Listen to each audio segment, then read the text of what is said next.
Okay guys, so as we said last week, we're going to continue on from where we were. We didn't get time to finish the session, and we're keeping all these sessions to around half an hour.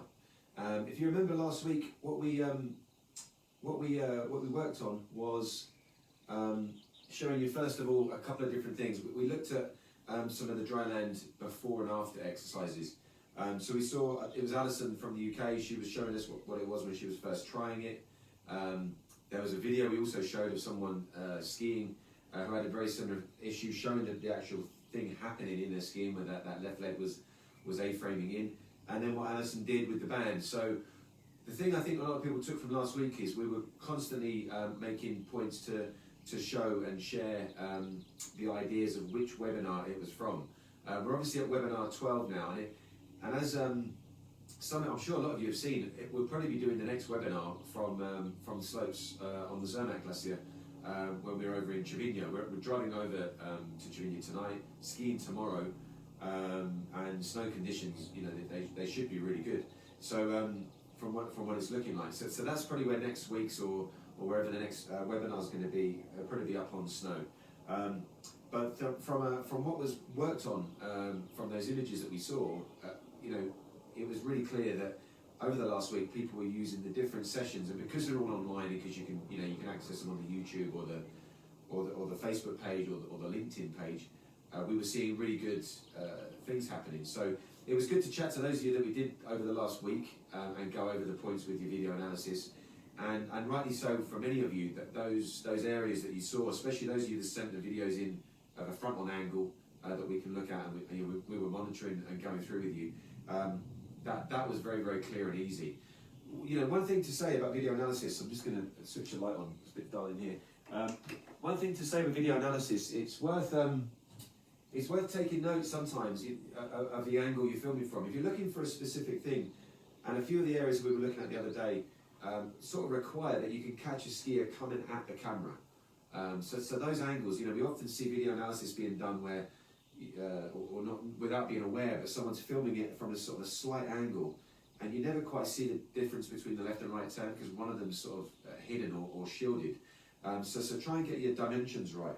Let me just get this computer back up and running. So that's something that we were talking to people about over the last week on the phone. It's very important if you're trying to work on something, try and get that angle working for you. So it's a front-on angle, and you can clearly see the left and right differences. The other thing you look at with video analysis is, obviously this session is about that. Some people have specific things they're going to be working on. And some of the things we might talk about on this video is coming up, they may be linked to fore and aft movements, not just side to side movements. So be aware that sometimes you can look at a video and see it from the front, not quite see what's happening fore and aft. Although usually you can see how the ski's being worked, and if it's being put pressure on the ski at the right time and bending the ski, and the turn shape of the skier and how it flows. But also you can video ski it like we showed you the other week. You can video ski it from the side, and that side video I'll show you them from what we looked at on the session from week 2's video.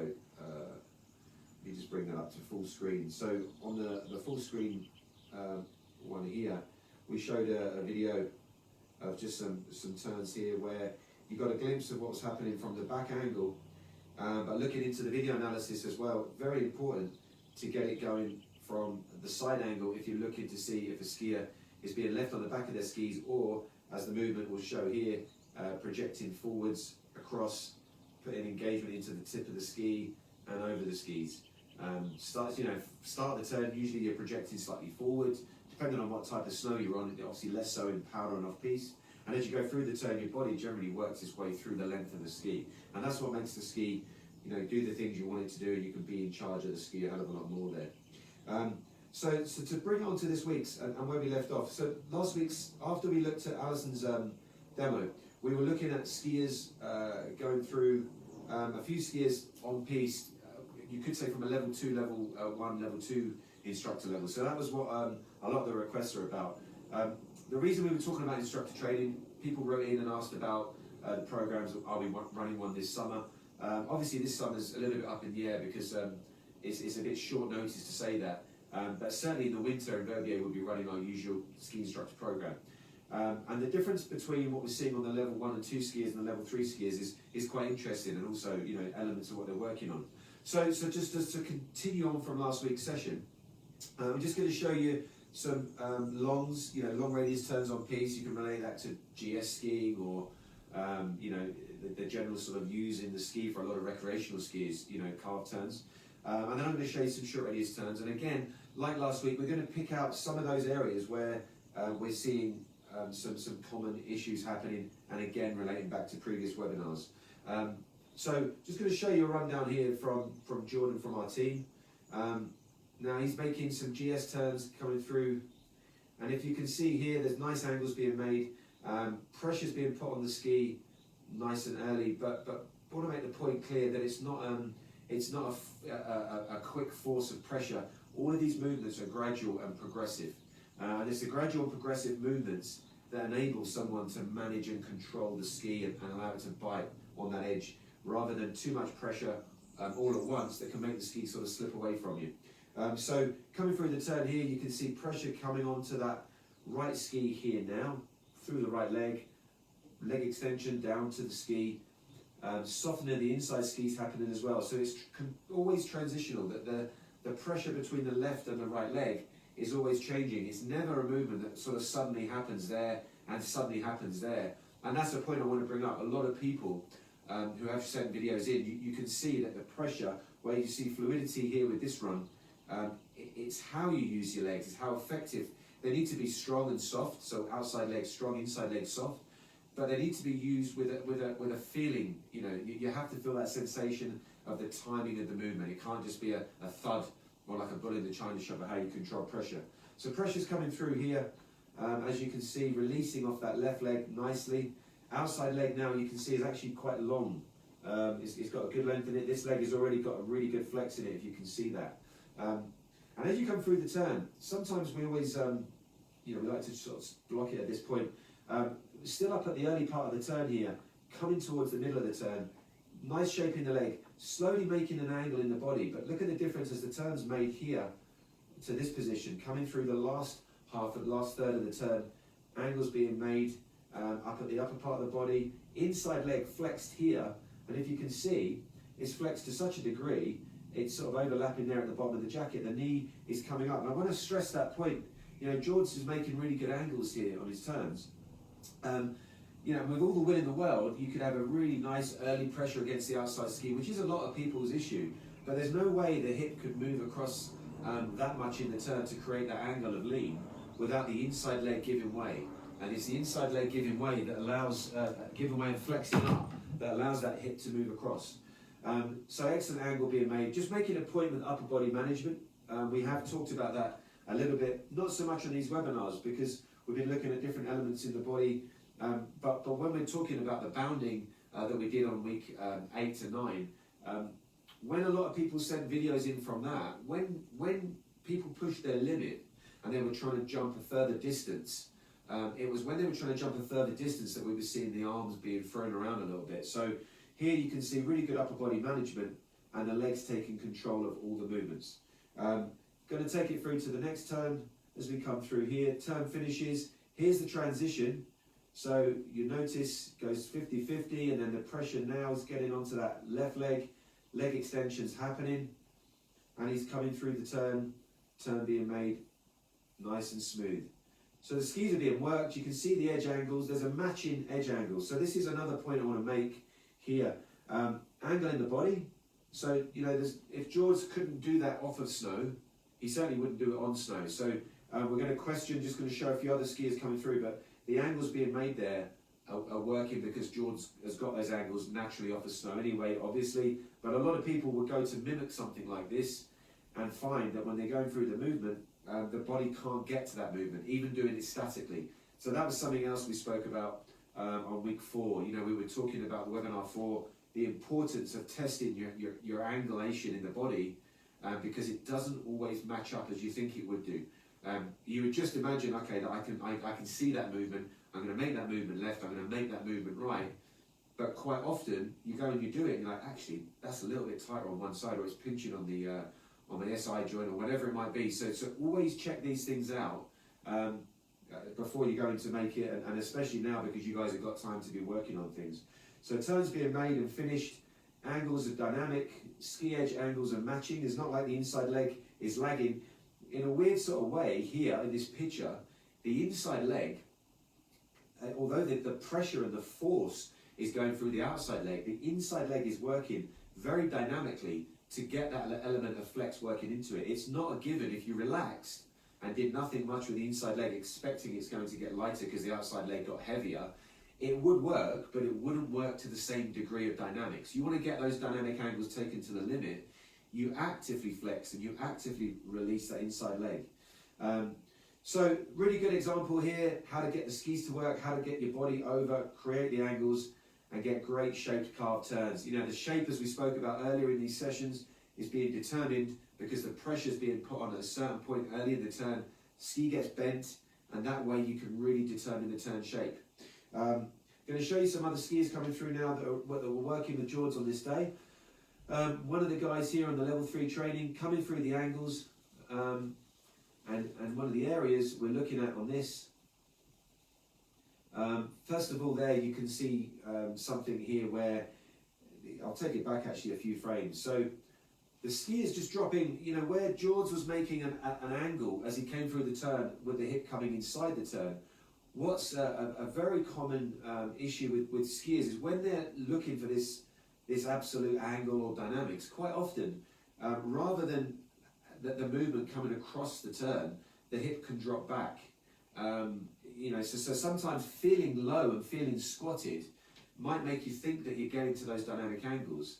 But actually that's an area that a lot of people have to deal with in their skiing. Again, video really helps with it. So just watching the turns come through. I mean, a good angle being made, but you can see here with the angle in the upper leg, whereas George was working his hip inside the turn, here the hip's dropping back behind. And that's going to lose pressure on the tips of the skis. If you lose pressure on the tip of the ski, you kind of lose the turn. The ski won't have a bent reverse camber shape in it. It'll just be a straight ski usually, and it'll generally go down the hill. It won't finish off how you want. And then usually to get the turn to finish, rather than cutting through with a carve, you're having to rotate and skid. So this is an interesting thing here to see what's happening. Skis have got, you know, a little bit of lift almost on the front, so they're going straight through. And the turn, as you can see, was sort of hacking straight down the hill. Good use though, you know, still some carve going on there, which is nice to see, but the angle being blocked. Now taking it back up here, there's a few factors as what it can be. You know, you can look at the body shape, and there you can see the angle being made up to the knee, but this line here from the armpit, right down the side of the body, right down to the knee, is a straight line. So, you know, one thing you do straight away there is to go away and make sure that you know, the body and the shape can work by making angles left and right off of snow. So that's an area, an element that we want to just look over. Again, you know, Rob will post these for you. As we're talking about them, we'll post the reminders of the webinars, whether it's webinar 3 or whether it's a video to do with angulation. So that's something that can be worked on here. And you can see, because it's a little bit of an identifier from an instructor point of view, because of not having an angle in the body, the upper body is obviously tipping in, and the upper body tipping in does a similar sort of thing. You're putting more pressure on the inside ski, less pressure on the outside ski, because that shoulder and that whole weight has dropped inside and leaned over. So if the hip was doing the work, it'll be a little bit different, but it's not, it's the upper body and shoulders. So coming through here, next turn being made, much better here. Again, I would suggest the difference here between the left and right in terms of angulation. You can see there, that's a bit of a better shape in the body. One of the things to pull the turn up on here, as you saw in Jordan's leg, his inside leg, it was flexed to an extent where you could actually see his knee overlapping his jacket. So that's something to think about. We did that session on webinar 5 where we talked about leg extension, but the importance at the same time of leg flexion. So, I mean, really easy exercises to think about for this. You could be, I mean, if you're going to be at an indoor snow dome anytime soon or up on the glacier, you can try one turn at a time. You know, quite often, to really feel what's going on inside the turn. It's quite hectic sometimes, you know, when you're trying to analyse and you're trying to learn, especially if you're doing it on your own. But doing just one turn at a time, like a J-toe, coming down the hill and almost making your turn so it ends up steering back up the hill, it can really play around because you haven't got to worry about going into your next turn.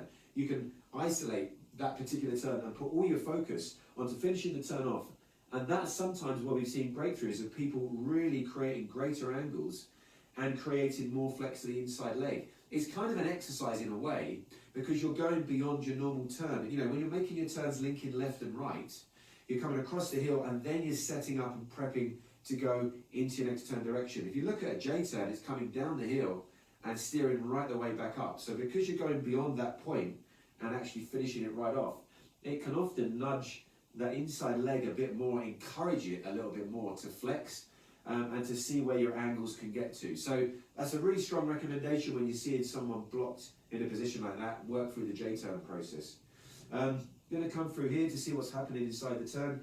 Just one other thing, when that inside leg here is left, not so dynamically flexing, you can sometimes see it, you know, sometimes we call it a lazy inside leg, it's just not as dynamic, but it can end up sort of being left in a slight A-frame. So what you'll generally see here, because of the angle of the lower leg, unlike what George was showing us, the skis here are going to be at slightly different angles. Now this is a pretty good ski run, so they're not going to be at huge angles, but of difference. But quite often you can see greater size A-frames than that on skiers that are carving. And that's the one thing we want to stress, I like what we were talking about in webinar 2. It's really important to protect your symmetry because your knees are in the middle of the line between your ball and socket joint in your hip and your ankle. And whatever, you know, A-frame degree you have, because you've got force coming up through your feet and a kind of a squashing feeling of pressure, it's really essential to iron out the A-frame issues. You may never fix them completely, and you can still enjoy an awesome day skiing, you know, with a slight A-frame. But be aware of it because if this is flat light, which is it's not the it's not the super sunny sort of day, and you hit something sometimes. Let's just say it was off piste or in moguls or whatever. If that A-frame is sort of existing and continue to exist in your skiing, it can catch you off guard and sometimes get you that shock where your knees are not set up in the right position, and you can put pressure through, you know, a certain part of your knee, perhaps the inside part of your knee, when you didn't want it. So that's a reason to try and get that ironed out from webinar 2. Good turns though coming through. You know, this is on in Verbier, an area we use a lot for training. Call it the M25 actually, because it's a bit of a junction that leads down to Runette or down to the Carrefour area. And we use the on the right hand side of the piece. There's a nice channel there for working on technique development. Particularly, we do a lot of instructor training work down there because there's a mogul pitch next to it. But it's a steepish pitch. You know, you've actually got to know how to work your ski to control your carve down there. So good turns being made, and you know, compliment here. This is a great angle to be seen at the end of the turn. You know, skis up, legs a little bit of a better position. Still need a bit more active work going on, but you can see here as well the angle of the arms, a little bit different to what we saw earlier. So that was nice. Let's have a look at the next skier coming in. You're going to see again from the longs what we've seen. So this is Ethan. Ethan, as we said last week, I know Ethan's sending across a video of us, one of his competition runs actually from his freeride tour that he did last winter. So he came third, I think, in that competition. Again, you know, new member of our team and a really great talent of a skier, and I'm sure he's going to do a lot in the future. We'll post the video that Ethan's just sent us to you guys to have a watch after.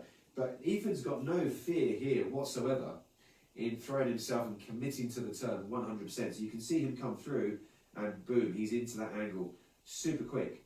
Now, one of the things you might say is as he comes into the angle, to use and to really get pressure remaining and developing through the outside ski, it could almost be seen, you know, especially when you compare it to what we saw on George's, excuse me, that there's almost a bit too much too soon in terms of using up your angle and getting to that sort of part of the turn, like the pinnacle of the turn, almost a bit too quick in terms of how the body moved across. As he comes through here, you know, brilliant angles, and you know, it'd be great if a lot of skiers had this type of confidence. But the angle in the body has been made and taken almost to its max, right up at the first third of the turn. And as it comes through here, you can see that it's now a little bit too much pressure going through the inside ski. However, great angles being made, and Ethan, as the skier he is, I mean, he developed this a lot when he was training. This turn here, more progressive, much more progressive. He comes into it, uses it up, and the timing of it works much smoother. So he's into the turn, and there, boom, really works well. That's a much better position, much better play from Ethan, and the pressure has been managed really well between his left and right leg. Right leg extended, inside leg again, flex. You can't quite see it because his jacket's a dark colour, but the knee going over the lap of his, the material of his jacket. So skiing that position really well. Coming in again, a little bit quick on that turn towards the right, but excellent steer through. And as we see here, really strong turn towards the left. The timing of the left turn compared to the right, it looks like he really works the timing of that left turn through. The right leg holds him and holds him and holds him, and he's got a lot of trust in that on the left turn. When the right leg's the outside ski, there's a lot of body movement into an angulation position quite quick. Just to stress, when you're making those turns, angulation is it's a natural feeling of resistance. If you're in a tug of war match and someone was hardly pulling the rope, you know, when you're in a tug of war match in your pub back garden or whatever, if someone's hardly pulling the rope, you wouldn't jump into an angulated position because you'd fall over backwards. There wouldn't be enough pressure. So what you do with angulation in the body, when you're resisting pressure, but it's a progressive movement and it's in relation to it. Sometimes a lot of skiers sort of jump straight into an angulated position, but actually what you've got to do is feel for the timing of it, and it's something you'll fall into naturally to resist the forces of the turn. Brilliant skiing from Ethan. We'll post a picture of one of his competition runs. Really interesting to see. There's a couple of different angles, but one of our very bright prospects. And I think this is Glenn coming through here now. So Glenn working on his longs. Nice position in the body. Good progressive movements here. What I'm going to sort of talk about with Glenn's, I'm going to go on to the point of the body angle. So he's got good timing actually when he's going into his turns. What we're seeing though, where we were seeing Jordan and Ethan, where the hip is moving across the skis and the angle's being made here at the middle of the body, you can see here the straight line indicator between the knee joint and the armpit. So that's showing that this middle area of the body, to develop further, you know, with the skiing and to push the dynamics level further, the middle part of the body needs to get more of an angle being made. And there's a chance that if those movements are made off of snow, the body may also be restricted. It might not, and then you look at other areas to sort of develop with and other exercises, you know, like classic exercises are putting pressure on the side of the hip or whatever it might be. But that's something that's quite interesting where we need to see a bit of a break in the body. Going to compare it to the next turn. So next turn's different. So here again we're showing differences between left and right. A much better angle there in the body being made, if you guys can see that. So that there from Glenn, I would say, you know, definitely making the angles towards the right hand turn looks stronger than towards the left hand turn. Let's see if we get to see one more on the left. Yeah, it's the same here. So on the left, you can definitely see angle being made in the body. You know, one thing you're going to do if you're ever away skiing or if you're seeing yourself do this, and like some of you guys that sent the footage in this week, you know, just simply go away and work on that. We talked about it on webinar 4. So a very easy reference check on the YouTube channel or Facebook page. Look on webinar 4, take yourself through the exercises. You know, I was always worried about the TheraBand breaking, but we were even talking about, you know, using a TheraBand tied around a pole and actually, you know, moving away from it, moving the hip against the wall. But generally speaking, creating angles and seeing how your back, your lower back and your core is activated and working for you when you're getting into those angles. It's very important to stress as well. A lot of the stuff we're seeing here in the turns, you know, always ski with your core activated, working for you to support, because of the pressures going through the middle of the body, and especially if you're sort of really trying to crank it over, you've got to know that your core is supporting a squash or a crunch that might take place into that lower back area. So watch out for that. Really good skiing from Glenn. These guys getting really good use of their skis. So just moving on here to shorts. Watching George come down, so much more in the fall line here. Obviously not going across the hill, you can see the piece markers at the side here, coming into the turn. Now, the movement projection line here on short radius turns is much more with the upper body and the hips projecting down the fall line. You can sort of imagine this like the comparison between short radius and skiing in a corridor as opposed to longer radius. Is it, you know, I think about it like almost like a dollar sign. So you've got your ski track, rather than the skier traveling across the hill, you've got the skier very much trying to project the body always straight down the fall line, and then the skis are working their way around the body of the skier. So that's really what we're seeing a lot more of on George, much more directly down the fall line, good posture. You can see the zip of the jacket, which you can look at facing the camera, and it's always down the front fall line movement. So it's a projection here coming through. Again, progressive movements. A lot of people, when they think of short radius turns, they rush the movement. It's like an instinct where you've got to get that turn done. You're not going to have time, you're not going to have space. There's a lot of time and there's a lot of space if you get your projection line right. So you've really got to know that you can get pressure onto what's going to be the left ski here, and learn to be able to stand off it, press against it, use the leg extension and get the body projecting down the fall line. A little bit of a pole plant there to help himself into the turn, coming through. Skis matching, right legs now taking over the pressure, left legs releasing the pressure. Nice forward projection down the fall line. And there you can see the turns just comfortably being made. Turn shape being kept. Synchronization and equal on left and right turn. Let's have a look at Glenn coming through here now. So just to sort of make some comparisons, coming into the turn, finishing off the turn is really important. One of the things I just saw on George's run was when he came around the turn, the skis definitely got 70 degrees across the fall line. He finished off the turn.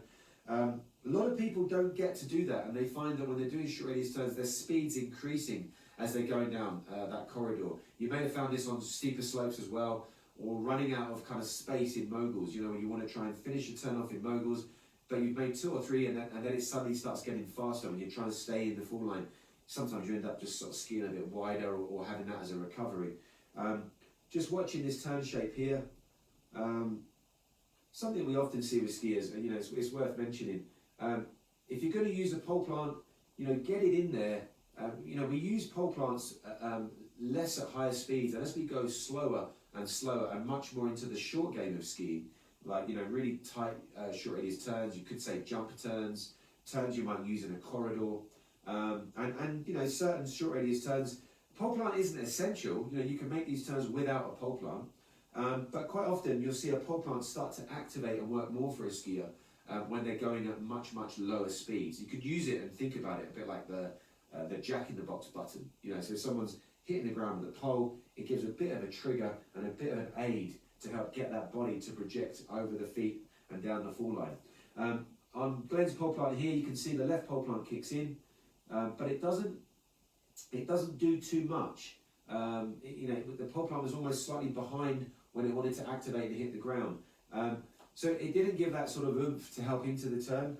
You can see here going into the left turn, the hips, they're not projecting as dynamically as you want to get them, and because the hips haven't come over the feet, to get that outside ski to go into a new turn, the feet have split, so the outside right leg has now got itself into a good position, but really back at that point there, we want to try and see the body, project up and start to project forwards, falling forwards and over the feet.